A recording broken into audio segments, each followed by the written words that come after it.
জুড়ে রাসূলের মানবিক প্রেম, জ্ঞানের সুবাস দিয়ে সাজাবো হৃদয়, জীবনের বিনিময়ে আনবো সকাল, কষ্টের স্বরলিপি নেবে গো বিদায়। বাংলাদেশ প্রিয় আগামী দিনের জাতীয় নির্বাচনটা আমাদের জন্য সব থেকে বেশি গুরুত্বপূর্ণ। যারা বৈষয়িক স্বার্থে রাজনীতি করে তাদের জন্য তাদের বৈষয়িক স্বার্থ উদ্ধারের বিষয়। আর আমরা বাংলাদেশে ইনসাফ ভিত্তিক, ন্যায় ভিত্তিক একটি সমাজ প্রতিষ্ঠা করতে চাই।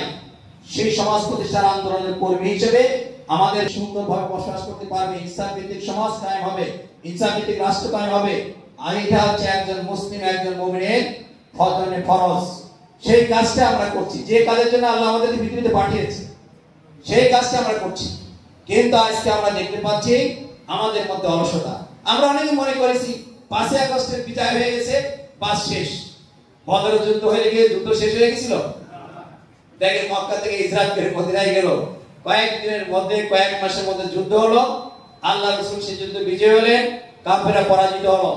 তার 1 বছর পরে আবার তারা মদিনা আক্রমণ করলো, যে যুদ্ধে 70 জন সাহাবী শহীদ হলো। কাজেই যুদ্ধ আল্লাহ রাসূলের শেষ ছিল না, এরপর আরো অনেক যুদ্ধ হয়েছে, অনেক সংঘাত, হাজার হাজার সাহাবী শাহাদাত বরণ করেছে। 5 আগস্টের ফ্যাসিবাদের পতন, স্বৈরাচারের পতন, বাংলাদেশের দুর্নীতি যুক্ত একটি সরকার যারা দেশের অর্থনীতিকে ধ্বংস করে দিয়েছে, রাজনৈতিক সংস্কৃতিকে ধ্বংস করে দিয়েছে, দেশের মানুষের যে সামাজিক বন্ধন ছিল সেটাকে তারা ধ্বংস করে দিয়েছে। সেই সরকারের পতন হওয়ার পরে আমরা মনে করেছি অনেকেই আরামে এখন ঘুমাবো। আমি সহ আমরা সবাই মনে করি আরামে তো ঘুম করতে পারছি, বাড়িতে ঘুমাইতে পারছি, চাকরি করতে পারছি, ব্যবসা করতে পারছি, আমরা আরামে আছি সন্তান সন্ততি নিয়ে। কিন্তু জাতীয় নির্বাচন আমাদের জন্য কঠিন পরীক্ষা।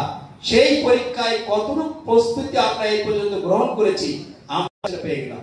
আমাদের বক্তব্য ছিল যে এই আগস্টের মধ্যে সকল ভোটারের কাছে আমাদের যেতে হবে, আমরা বারবার বলছি, কিন্তু এখন আমরা ভোটারের কাছে যেতে পারিনি। এই জন্য আমি আপনাদের সবাইকে বলতে চাইলাম, এখন তো যাওয়ার একটা সুন্দর পরিবেশ সৃষ্টি হয়েছে, নাকি হয়েছে না? হিন্দুদের কাছে জামাত ইসলামী কিন্তু একটা আস্থার প্রতীক। আমি সেদিন একটি কথা বলি, আমি একটা সমাবেশে গেছিলাম, আমাদের ববদা পাহাড়ের সামনে আরেকটি গ্রাম আছে, ববদার থেকে আরো 2 কিলোমিটার পূর্ব দিকে যে আমি ওখানে স্কুল মাঠে গেছিলাম, সেখানে 150 হিন্দু ছিল।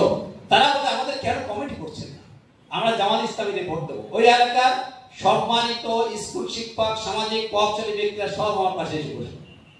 আবার এই যে ববদার ব্রিজ পারে এই পাশে কপলিয়ার পাশে একটা গ্রাম আছে, টোটালি হিন্দু, মানে মুসলমান। ওখানে প্রেজেন্ট মেম্বার, আগের মেম্বার আমার পাশে এসে বসে বলে 54 বছর পরে জামাত ইসলামীকে আমরা আজ দেখতে পাইছি। 54 বছর পরে দেশ স্বাধীন হয়েছে, এই দেশ স্বাধীন হওয়ার পরে আমরা কোনোদিন এইভাবে জামাত ইসলামীকে কোনোদিন আমরা পাইনি। আমরা এই যে কথা বলবো, তারাই কথা বললো যে আমরা জামাত ইসলামীতে ভোট দেবো।